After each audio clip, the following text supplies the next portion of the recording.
So hello welcome guys, welcome back in our YouTube learning channel जिसका नाम है daily GK update. जी हाँ, तो आज का हमारा टॉपिक हिस्ट्री से रिलेटेड है और हिस्ट्री का ये आज हमारा तीसरा या चौथा टॉपिक होने वाला है, जहाँ पे हम लोग प्रीवियस ईयर क्वेश्चंस जो एक्सपेक्टेड क्वेश्चन है, जो प्रीवियस ईयर क्वेश्चंस रह चुके हैं और आने वाले एग्जाम में बार बार रिपीट होने के चांसेस है और एनटीपीसी सीएचएसएल वगैरह सीजीएल वगैरह में बार बार रिपीट हो रहे हैं, तो उन सारे हिस्ट्री के क्वेश्चन को मैं धीरे धीरे आपके पास लेकर आ रहा हूँ। तो रोज़ 50 क्वेश्चन हम कवर करते हैं। तो आज हमारा 50 क्वेश्चन जो प्रीवियस एग्जाम में आया है और आने वाले एग्जाम में बहुत मायने रखता है, तो उसके रिगार्डिंग मैंने यहाँ पे आपके लिए एक वीडियो लेकर आया हूँ। तो जी हाँ, वीडियो पर लास्ट तक बन रहिएगा और सभी क्वेश्चन के जवाब देने का कोशिश कीजिएगा फ्रेंड।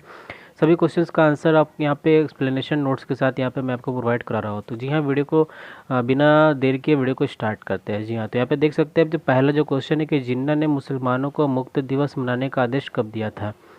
तो इसका सही आंसर है 22 दिसंबर 1939। जी हाँ, आपको बता दूं कि जिन्ना ने क्या क्या क्या क्या कहा था कि मैंने पिछले वीडियो में बताया था कि दो राष्ट्र का सिद्धांत मोहम्मद अली जिन्ना ने दिया था, जिन्होंने पाकिस्तान के प्रस्ताव को रखा था ब्रिटिश और भारतीय कांग्रेस के सामने कि हमें पाकिस्तान नाम का एक अलग राष्ट्र चाहिए जहाँ पे मुस्लिम हिंदू से बिल्कुल अलग हो। एक हिंदू और एक मुस्लिम, यहाँ पे दो राष्ट्र अलग अलग चीज़ें, दोनों लोग एक साथ यहाँ पे नहीं सरवाइव कर सकते, क्योंकि यहाँ पे जो भी सांप्रदायिक दंगे थे बहुत ज़्यादा हुआ करते थे। तो इस वजह से भेदभाव होने के कारण उन्होंने दो राष्ट्र की मांग की थी और उसी दो राष्ट्र के सिद्धांत के आधार पर उन्होंने एक बार क्या कहा था कि 22 दिसंबर 1944 को मुक्त दिवस मनाने का आदेश दिया था कि हमें मुस्लिम लोग क्या करेंगे, एक अलग सभा का आयोजन करेंगे और हिंदुओं से एक मुक्त दिवस का डिमांड करना था। ठीक है, तो मुक्त दिवस को कब मनाया गया था? 22 दिसंबर 1939 को। जी हाँ, यहाँ पे नोट देख सकते हैं कि 22 दिसंबर 1939 को भारतीय स्वतंत्रता आंदोलन के दौरान अखिल भारतीय मुस्लिम लीग और अन्य द्वारा चिन्हित एक उत्सव दिवस था। इसका नेतृत्व मुस्लिम लीग के अध्यक्ष मोहम्मद अली जिन्ना ने किया था। इसका ब्रिटेन के साथ द्वितीय विश्व युद्ध में प्रवेश करने के निर्णय पर परामर्श नहीं किए जाने के विरोध में प्रांतीय केंद्रीय कार्यालय से प्रतिद्वंदी कांग्रेस पार्टी के सभी सदस्यों के इस्तीफा का आनंद लेने का इरादा था। जी हाँ, जो कांग्रेस उस वक्त लगभग बहुत कमज़ोर पड़ रही थी, तो बहुत से कांग्रेस के अध्यक्ष जो थे वो इस्तीफा भी दे रहे थे, तो उसका भी उन्होंने मज़ा लिया था, इसलिए वो इस्तीफा देने के आनंद में यहाँ पे उन्होंने मुक्ति दिवस को भी मनाया था। नेक्स्ट क्वेश्चन बढ़ते हैं, बहिष्कृत भारत पत्रिका किसने प्रारंभ की थी? बहिष्कृत भारत पत्रिका किसने प्रारंभ की थी? तो इसका आंसर होगा यहाँ पे डॉक्टर भीमराव अंबेडकर। यहाँ पे देख सकते हैं डॉक्टर भीमराव अंबेडकर। नोट क्या है कि 3 अप्रैल 1927 को मराठी पाक्षिक बहिष्कृत भारत का प्रकाशन प्रारंभ किया। इसके जरिए उन्होंने ब्राह्मणवाद व मनुवाद को निर्णायक चुनौती दी थी। इसके सांप्रदायिक लेखों के विवेचन प्रस्तुतकर्ता कौन थे? डॉक्टर सिद्धार्थ थे। ठीक है, उसके बाद नेक्स्ट क्वेश्चन में बढ़ते हैं, सामवेद के गाने वाले विशेषज्ञ को क्या कहा जाता था? आपको पता है वेद जो है वो 4 वेद है, ऋग्वेद, यजुर्वेद, अथर्ववेद और सामवेद। सामवेद के जो भी मंत्र या श्लोक हुआ करते थे उसको गाने वाले विशेषज्ञ को क्या कहा जाता था? उसको कहा जाता है उद्गाता। उसको क्या कहा जाता था? उद्गाता। यहाँ पे इंपॉर्टेंट नोट देखिएगा, सामवेद संहिता जो है लगभग 1875 मंत्र का संग्रह है, जिसमें से 1504 मंत्र जो है वो केवल ऋग्वेद से है। सामवेद में आपको तीनों पीछे के तीनों वेद के बारे में आपको इन्फॉर्मेशन मिलेगी। वो तीनों वेद का सार है एक तरह से देखा जाए तो, ठीक है ना, सारांश आपको तीनों वेद का इसमें सामवेद में मिलेगा। और सामवेद में ऋग्वेद, यजुर्वेद और अथर्ववेद के मंत्र मिलते हैं। केवल 99 मंत्र को छोड़कर सामवेद में सारे मंत्र जो होते हैं वो ऋग्वेद, यजुर्वेद, अथर्ववेद के, उसमें से 1504 मंत्र तो केवल ऋग्वेद के हैं। ऊपर से क्या है कि सामवेद संहिता को 2 भाग में बांटा गया, आर्चिक और गांड। पुराणों में जो विवरण मिलता है उसे सामवेद की एक सहस्त्र शाखाओं के होने की जानकारी मिलती है। वर्तमान में प्रपंच हृदय, दिव्यावदान, चरणव्यूह और जैमिनी गृहसूत्र को देखने पर 13 शाखाओं का पता चलता है। इस 13 में से 3 आचार्य का नाम क्या है कि कौमुथिरीय, राणानीय, जैमिनीय। इसके अध्ययन करने वाले जो पंडित होते थे, जो इसका श्लोक या मंत्र को अध्ययन करते थे या पढ़ते थे या उनको गान करते थे, उनको कहा जाता था पंचविश या उद्गाता। ठीक है, ये मेन टॉपिक है, बहुत इंपॉर्टेंट टॉपिक है। ऋग्वेद, यजुर्वेद, अथर्ववेद, सामवेद से क्वेश्चन बार बार रिपीट हो रहे हैं। पिछले जो हमारा पहला वीडियो था हिस्ट्री में, उसमें भी मैंने एक वेद का जिक्र किया था वहाँ पे, तो यहाँ पे भी आपको यहाँ पे सामवेद का जानकारी मिल रहा है। ठीक है, तो आगे नेक्स्ट क्वेश्चन पे बढ़ते हैं कि ब्रेक डाउन प्लान का संबंध किससे था? ब्रेक डाउन प्लान, जी हाँ, तो ब्रिटिश ने क्या किया था? लॉर्ड वेवल जो थे, इसका आंसर लॉर्ड वेवल होगा। उन्होंने क्या किया था? भारत को किसी तरह से मतलब बांटना, भारत की एकता को भंग करने का जो प्लान था, ब्रेक डाउन प्लान के नाम से जाने के, यहाँ पे देख सकते हैं कि अक्टूबर 1943 में लॉर्ड वेवल गवर्नर जनरल के रूप में शामिल हुए। उन्होंने भारत में मौजूद गतिरोध को तोड़ने की कोशिश की थी, इसलिए इसे ब्रेक डाउन योजना कहा जाता है। वहाबी आंदोलन के प्रणेता कौन थे? जी हाँ, वहाबी आंदोलन की अगर शुरुआत बोली जाए तो शुरुआत किया था, आपका यहाँ पे दिया गया है कि मोहम्मद बिन अब्दुल वहाब। यहाँ पे पहले नोट देखिए, वहाबी आंदोलन या शल्फी आंदोलन, इसका दो नाम है, ठीक है ना। एक इस्लामी आंदोलन था जिसका श्रेय किसको जाता है? इमाम मोहम्मद बिन अब्दुल वहाब को जाता है, ठीक है ना। लेकिन इसके संस्थापक जो थे, इसको जिसे गति दी, जिन्होंने प्रचार किया, पूरे पूरे क्षेत्र में इसको प्रचार किया, पूरे प्रांत में इसको फैलाया, एक अलग ही आग पकड़ी थी जिसकी वजह से उसके उसके जो मेन यहाँ पे संस्थापक थे उसे कहा जाता है सर सैयद अहमद बरेलवी। ये रायबरेली से थे और बरेलवी नाम से ही इनका बरेलवी आंदोलन भी कहा जाता है। इनका जो नाम था सर सैयद अहमद बरेलवी, इसे हम लोग बरेलवी आंदोलन कहेंगे। और ये जो मेन आदमी है यहाँ पे देख सकते हैं, मोहम्मद अब्दुल बिन वहाब, इसके नाम से इसको वहाबी आंदोलन भी कहा जाता है, ठीक है। तो ऑप्शन में आपको दो चीज़ मिल सकते हैं, वहाब भी मिल सकता है, बरेलवी भी मिल सकता है, तो आपके ऊपर डिपेंड करता है, ठीक है। नेक्स्ट क्वेश्चन है, गौतम बुद्ध के समय में पाटलिपुत्र का सम्राट कौन था? तो बिंबिसार था। गौतम बुद्ध के समय में पाटलिपुत्र का सम्राट कौन था? बिंबिसार था, ठीक है। उसके बाद यहाँ पे इंपॉर्टेंट टॉपिक देख लीजिए, बिंबिसार कौन थे? बिंबिसार जो थे मगध साम्राज्य का सम्राट था। मगध उस वक्त बहुत ही शक्तिशाली साम्राज्य हुआ करता था और उस वक्त पाटलिपुत्र में मगध का राजा कौन था? बिंबिसार था, ठीक है ना। उन्होंने 684 से 320 बीसी तक शासन किया। मगध साम्राज्य के में जो है वो दो महान काव्य रामायण और महाभारत में इसका उल्लेख हमें देखने को मिलता है।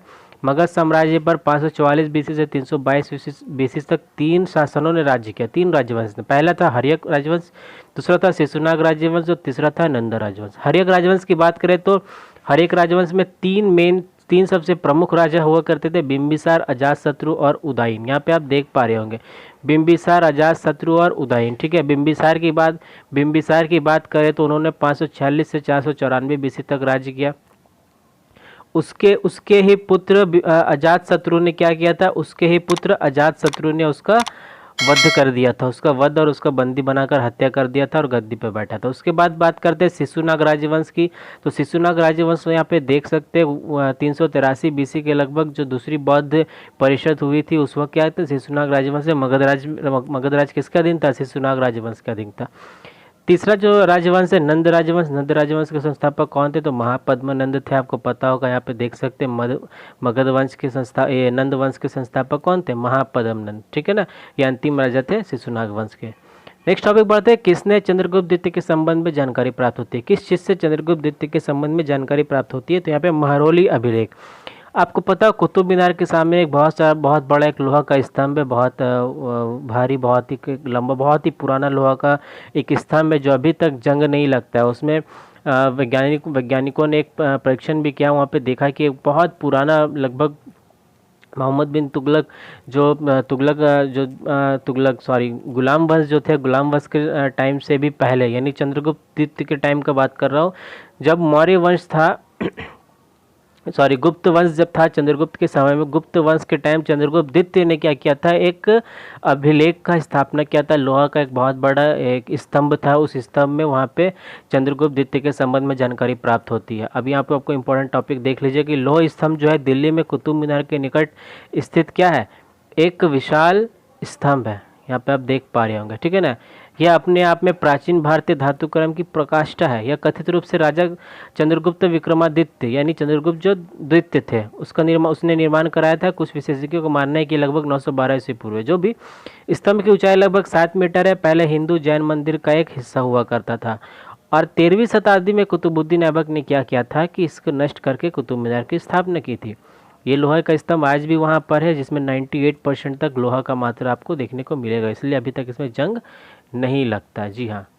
नेक्स्ट क्वेश्चन बढ़ते हैं, किसके शासनकाल में एनी बेसेंट एवं बाल गंगाधर तिलक ने होम रूल लीग की स्थापना की थी? आपको बता दो कि होम रूल लीग के संस्थापक कौन थे? बाल गंगाधर तिलक और एनी बेसेंट थे, दोनों मिलकर होम रूल लीग आंदोलन चलाया था। ये किसके शासनकाल में चलाया था? वहाँ के जो वायसराय थे, गवर्नर, वो लॉर्ड हार्डिंग द्वितीय थे, लॉर्ड हार्डिंग द्वितीय। इंपॉर्टेंट टॉपिक यहाँ पे देख लीजिए, होम रूल लीग का उद्देश्य क्या था कि ब्रिटिश साम्राज्य के अधीन रहते हुए संवैधानिक तरीके से स्वशासन को प्राप्त करना। 1916 में बेलगांव में होम रूल लीग की स्थापना की गई। अलग अलग प्रांत में अलग अलग राजनेता थे उस वक्त।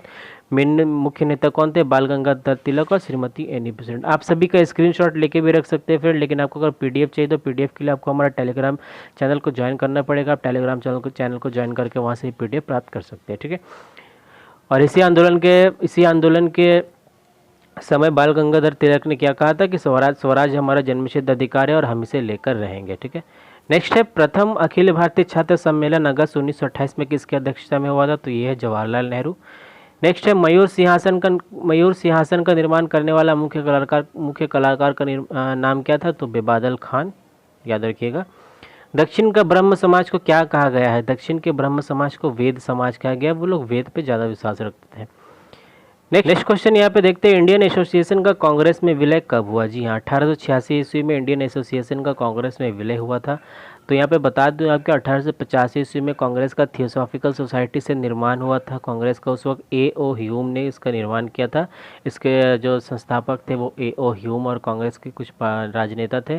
भूमेश चंद्र बनर्जी इसके पहले अध्यक्ष थे। मद्रास में पहला बैठक हुआ था। मुंबई में पहला बैठक हुआ था। भूमेश चंद्र बनर्जी जो थे उस वक्त मुंबई के एक महाविद्यालय में इसका बैठक हुआ था। पहला अधिवेशन 1885 और अध्यक्ष थे भूमेश चंद्र बनर्जी। एक साल के बाद 1886 में जो इंडियन एसोसिएशन यानी भारतीय सभा नाम की जो संघ थी, जो पार्टी थी, वो इसमें आके विलय हो जाती है। ठीक है, तो आपको याद रखना पड़ेगा। और उस 1886 में इसका दूसरा अधिवेशन था कलकत्ता में। उसके बाद नेक्स्ट क्वेश्चन है, महमूद गजनवी ने भारत पर प्रथम और अंतिम आक्रमण कब किया? तो इसका आंसर होगा पहला आक्रमण 1000 में हुआ था और जो दूसरा आक्रमण था वो आपका आक्रमण था महमूद गजनवी ने भारत पर प्रथम और अंतिम आक्रमण कब किया? पहला आक्रमण 1000 ईस्वी, दूसरा आक्रमण 1027 ईस्वी में किया था। और अंतिम जो सोमनाथ मंदिर पर आक्रमण किया था वो 1025 ईस्वी में आक्रमण किया था। और इसके राजा उस वक्त जो थे, सोमनाथ मंदिर के जो राजा थे उस वक्त, राजा भीमदेव प्रथम थे या भीम प्रथम थे। ठीक है, तो ये पिछले क्लास में भी मैंने आपको बता दिया था। नेक्स्ट, प्रसिद्ध कोहिनूर हीरा शाहजहां किसने भेंट किया था? प्रसिद्ध कोहिनूर हीरा शाहजहां किसने भेंट किया? तो मीर जुमला ने भेंट किया था। ठीक है। नेक्स्ट, अकबर के समय बनी पहली महत्वपूर्ण इमारत कौन सी थी? तो हुमायूं का मकबरा। ठीक है। हिंदू मंदिरों में प्रवेश तथा सार्वजनिक सड़कों पर हरिजनों के चलने से लेकर त्रावणकोर के गांव में चलाए गए आंदोलन का नाम क्या था? तो यहाँ पे आप देख सकते हैं वाइकोम आंदोलन था। ये आंदोलन का नाम क्या था? वाइकोम आंदोलन। वाइकोम आंदोलन था क्या कि सत्याग्रह 1924-25 में 1 साल तक चली थी। अस्पृश्यता की कुप्रथा यानी अनटचेबल को लेकर ये चलाया गया था। इसका उद्देश्य निम्न जाति अजवाओं या मछुतों द्वारा गांधी जी के अहिंसावादी तरीके से त्रावणकोर के एक मंदिर के निकट की सड़कों के उपयोग के बारे में अपने अधिकार को मनवाना था। ठीक है। अखिल भारतीय किसान सभा के प्रथम अध्यक्ष कौन थे? तो इसका आंसर होगा स्वामी सहजानंद। ठीक है। नेक्स्ट क्वेश्चन है, यहाँ पे एक इंपॉर्टेंट टॉपिक देख लीजिए। 1936 में अखिल भारतीय सभा का स्थापना किया गया था। स्वामी सहजानंद इसका अध्यक्ष थे और प्रोफेसर NG रांगा इसके महासचिव चुने गए थे। ठीक है। भारतीय किसान सभा को जवाहरलाल नेहरू ने भी संबोधित किया था और 1 सितंबर 1936 को इन्होंने किसान दिवस के रूप में मनाया। ठीक है। सन्यासी विद्रोह कहाँ हुआ था? जी हाँ, ये बंगाल में हुआ था। सन्यासी विद्रोह की बात करें तो ये तत्कालीन भारत के कुछ भागों में सन्यासी जो वहाँ के किसान थे उन्होंने इसमें भाग लिया था और इसका आंदोलन अधिकांश था उसमें ब्रिटिश भारत के बंगाल और बिहार प्रांत में हुआ था। 1770 से 1820 यानी लगभग ये 50 सालों तक चला था। नेक्स्ट, तक्षशिला के ब्राह्मण कौन थे? तक्षशिला एक बहुत बड़ा विश्वविद्यालय हुआ करता था नालंदा के समय के पहले से ही। आपको पता है भारत का सबसे पुराना विश्वविद्यालय तक्षशिला है। और उस वक्त वहाँ के ब्राह्मण कौन थे? तो आचार्य कौटिल्य जो थे, जिसे हम लोग चाणक्य भी कहते हैं, वो उस वक्त के ब्राह्मण थे। अगर बात कर ले हम लोग तक्षशिला की, तो यह प्राचीन गांधार देश की राजधानी थी और शिक्षा का बहुत बड़ा केंद्र था। यह हिंदू एवं बौद्ध दोनों के लिए महत्वपूर्ण केंद्र था। चाणक्य यहाँ के आचार्य थे। 405 ईस्वी में फाहियान क्या की थे? चंद्रगुप्त द्वितीय के समय में फाहियान भारत आए थे और तक्षशिला में उन्होंने आके यहाँ पे काफ़ी समय बिताया था। ठीक है, फाहियान।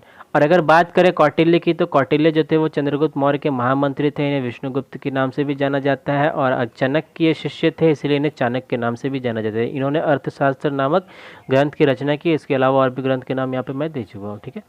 नेक्स्ट, प्रसिद्ध चित्रकार दशवंत के चित्र कहाँ मिलते हैं? इसका आंसर होगा रज़्मनामा। उसके बाद मुगल शासक जहांगीर का मकबरा कहाँ पर है? लाहौर में शाहदरा नगर के निकट। जहांगीर का मकबरा लाहौर पंजाब में है, पाकिस्तान में है। उस वक्त पाकिस्तान भारत का अंश हुआ करता था आर्यावर्त का, लेकिन अब वो जो हिस्सा है जहाँ पे जहांगीर का मकबरा है वो अब पाकिस्तान में है, लाहौर के शाहदरा नगर के निकट। इंपॉर्टेंट टॉपिक यहाँ पे देख सकते हैं। लाहौर के शाहदरा के निकट जहांगीर मकबरा मुगल सम्राट जहांगीर को समर्पित करती है। 10 साल के बाद उसके पुत्र शाहजहां ने इसे बनवाया था। ठीक है, उसकी मृत्यु के इसके बगीचे के अंदर मकबरे की मीनारें 30 मीटर ऊंची है। ठीक है। सल्तनत काल में सदका एक प्रकार का क्या था? सदका जो एक प्रकार का टैक्स होता है, कर होता है, जो अपनी जान माल की हानि से बचने के लिए वो अपने ईश्वर को भेंट के रूप में चढ़ाते हैं दूसरों की मदद करके।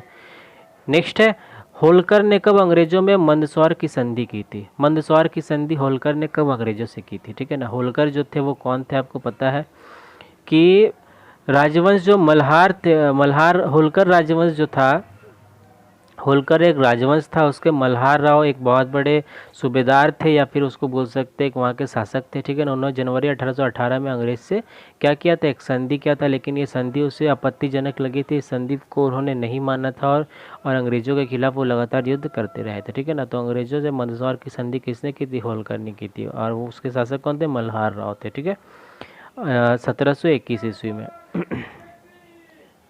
सॉरी, ये संधि 1818 ईस्वी में हुई थी। कौन से युद्ध जीतने के पश्चात शेरशाह ने दिल्ली में अफगान सत्ता की स्थापना की? चौसा का युद्ध। आपने सुना होगा चौसा का युद्ध जो था 1539 ईस्वी में हुआ था, चौसा का युद्ध। तो आपको बता दो कि यह शेरशाह सूरी और हुमायूं के बीच लड़ा गया था। ये जो हुमायूं और शेरशाह सूरी के बीच लड़ा जाने वाला युद्ध था, इसमें हुमायूं की हार हुई थी, शेरशाह विजय हुए थे। और उन्होंने शेरशाह के विजय के बाद हुमायूं जब हार गया था, अपनी जान बचाने के लिए रणभूमि छोड़कर दूसरी जगह चला गया था। ठीक है ना। और एहोल अभिलेख किससे संबंधित है? एहोल अभिलेख जो है पुलकेशिन द्वितीय से संबंधित है। अगर यहाँ पे कुछ टॉपिक की बात करें तो इसके रचयिता कौन थे? जैन कवि रविकृति थे।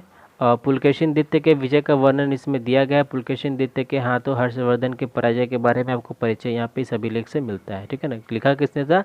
रविकृति जी ने। तिभागा आंदोलन कहाँ सक्रिय था? तो बंगाल में सक्रिय था। हालांकि आंध्र प्रदेश तेलंगाना से उठा था, इसलिए तिभागा आंदोलन कहा जाता है, लेकिन ये सबसे सक्रिय कहाँ पे था? बंगाल में था।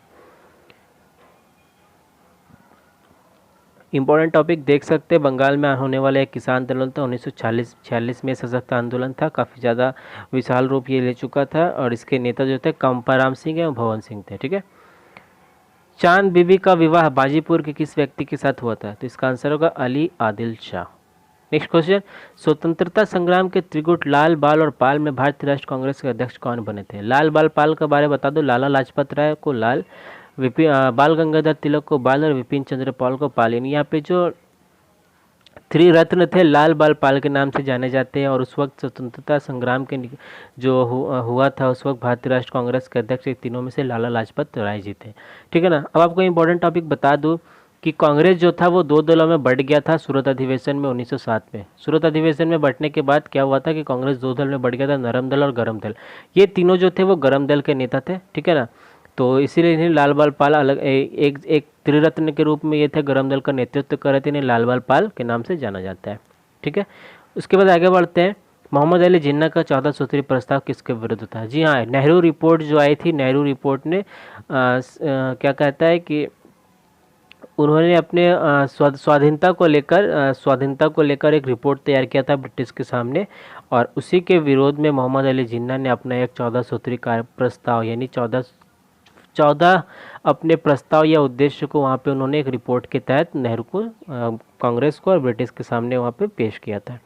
इंपॉर्टेंट टॉपिक क्या है कि देख सकते हैं कि 1928 ईस्वी को क्या किया था? भारत के एक संविधान बनाने का अयोग्य बताने की चुनौती का भारतीय राष्ट्रीय कांग्रेस के नेतृत्व में दिया गया सशक्त प्रतिचार था। ठीक है।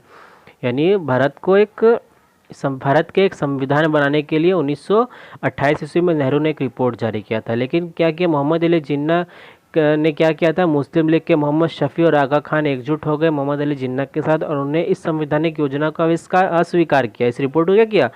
अस्वीकार किया। इसकी उन्होंने अवहेलना की। और 1929 में जस्ट कुछ दिन के बाद इन्होंने 14 सूत्री मांग पेश किया। इस 14 सूत्री मांग में उन्होंने मुसलमानों के लिए और पाकिस्तान प्रांत यानी अपने एक नए संघ को बनाने के लिए क्या क्या नियम, क्या क्या कानून को मनवाने की पेशकश की थी। तो यहाँ पे आपको 14 सूत्री कार्यक्रम दिया, आप एक बार इसको ध्यान से जरूर पढ़िएगा। ठीक है। आप इसका स्क्रीनशॉट भी ले सकते हैं, या फिर आपको PDF हमारे टेलीग्राम चैनल पे मिल जाएगा।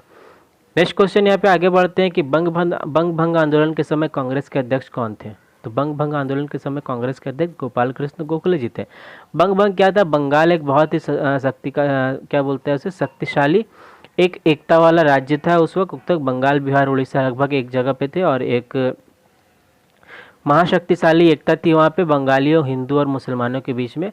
और इस एकता को देखकर वहाँ पे जो क्रांतिकारी जो उत्पन्न हुई थी, जो क्रांतिकारी वहाँ पे फैल रही थी, उसको दबाने के लिए लॉर्ड कर्जन ने क्या किया, 1905 ईस्वी में बंगाल को विभाजन करने का फैसला किया। मुसलमान और हिंदुओं को इस तरह एक प्रांतीय भाग में बांट दिया कि मुस्लिम एक तरफ हो गए थे और हिंदू एक तरफ हो गए थे। दोनों को एक दूसरे के खिलाफ भड़काया जा रहा था, इसलिए वो बंग भंग के नाम से जाना गया। बंगाल विभाजन आंदोलन 1905 में शुरू हुआ था और ये 1911 ईस्वी में जाके ख़त्म हुआ था। ये लॉर्ड कर्जन ने इसे करवाया था, ठीक है। उस वक्त अध्यक्ष कौन थे कांग्रेस के, तो गोपाल कृष्ण गोखले जी, यहाँ पे नोट देख सकते हैं। नेक्स्ट, महात्मा बुद्ध के समय कौशल देश में कौन राज्य करता था, तो महात्मा बुद्ध के समय कौशल देश में राज्य कौन करता था, प्रसेनजीत करता था, ठीक है। अशोक के किस शिलालेख में कलिंग युद्ध का वर्णन है, कलिंग युद्ध के बारे में उन्होंने 13 शिलालेख में वर्णन करवाया है, जिसमें कलिंग युद्ध में क्या हुआ था, अशोक का जो भी नरसंहार हुआ था, जो भी मृत्यु हुई थी हजारों लाखों लोगों की, तो उसको देखकर अशोक ने क्या किया था, राज सिंहासन छोड़कर बौद्ध धर्म को अपनाया था और अहिंसा के रास्ते पर चल पड़े थे। 40 मुगलों के दल का विनाश किसने किया था, बलबन ने। बलबन कौन थे, तो वो गुलाम वंश के शासक थे। यहाँ पे इंपॉर्टेंट टॉपिक देख सकते हैं। इसका पूरा नाम गयासुद्दीन बलबल था, या इसका जो वास्तविक नाम था बहाउद्दीन बलबल था, ठीक है ना। दिल्ली सल्तनत में गुलाम वंश के शासक थे। 65 से 86 तक इन्होंने राज्य किया था। बाल गंगाधर तिलक ने किसके विरुद्ध मानहानि का दावा किया था, तो वैलेंटाइन शिरोल। नेक्स्ट है, मद्रास में होम रूल के प्रधान नेता कौन थे, तो इसका आंसर होगा सुब्रमण्यम अय्यर। बिना अपील, बिना वकील, बिना दलील का कानून किसे गया, जी हाँ, इसका आंसर होगा रॉल्ट एक्ट। रॉल्ट एक्ट जो था कानून, वो मैंने आपको कल ही पिछले वीडियो में बताया था, जो हमारा हिस्ट्री का तीसरा टॉपिक था, मैंने बताया था कि रॉल्ट एक्ट जो था बिना दलील, बिना वकील और बिना कानून के अगर किसी को भी ब्रिटिश सेनापति या ब्रिटिश अधिकारियों को किसी पे भी शक होता था भारतीयों पे, तो वो उसे गिरफ्तार कर लेते थे और उसे सजा देने में किसी तरह की कार्यवाही की पेशकश भी नहीं करते थे। तो इसे बिना अपील, बिना वकील और बिना दलील का कानून कहा गया था। रॉल्ट एक्ट 1919 में लागू हुआ था और इसी के विरोध में महात्मा गांधी जी ने एक सभा का आयोजन किया था अमृतसर के जालियांवाला बाग नामक जगह पे। एक मैदान था और वहाँ पे जनरल डायर ने गोली चलवाई थी, जिसे जालियांवाला बाग हत्याकांड भी कहा जाता है। इसके बारे में मैंने आपको पिछले कल वाले वीडियो में कवर कर दिया, ठीक है। नेक्स्ट बढ़ते, अकबर का शिक्षक कौन था, तो अकबर का शिक्षक था मीर अब्दुल लतीफ़, जी हाँ। तो ये था हमारा आज का सारा इंपॉर्टेंट क्वेश्चन जो प्रीवियस ईयर में रिपीट होने वाला है, ठीक है। तो आप क्या प्रीवियस ईयर में रिपीट हुआ है और हमारे आने वाले टाइम में रिपीट होने के बहुत ज़्यादा चांसेस है, तो आप इसे क्या करें, एक दो बार इसे आप रिवाइज कर ले, एक रिमाइंड हो जाने से आपको दिमाग पे रहेगा। और दूसरी बात कि आप हमारे टेलीग्राम चैनल से आप इस पीडीएफ को डाउनलोड कर सकते हैं, तो हमारे टेलीग्राम चैनल पे जाके इस पीडीएफ को डाउनलोड करें, तो ठीक है। इसके बाद हम करंट अफेयर और साइंस से रिलेटेड टॉपिक भी आपके लिए लाता रहता हूँ, तो आने वाले टाइम में आपको सारे टॉपिक्स धीरे धीरे कवर कर दिए जाएंगे, जो भी इंपॉर्टेंट प्रीवियस ईयर क्वेश्चन आपको चाहिए, ठीक है ना। और आपको अगर किसी करंट अफेयर से रिलेटेड कोई इंपॉर्टेंट टॉपिक के ऊपर वीडियो चाहिए तो हमें कमेंट सेक्शन में ज़रूर बताएं, वो भी आपके लिए मैं रोज़ धीरे धीरे करके एक एक वीडियो, एक एक टॉपिक करके रोज लाता रहूँगा, जी हाँ। तो आज के लिए इतना ही, मिलते हैं नेक्स्ट वीडियो में, धन्यवाद।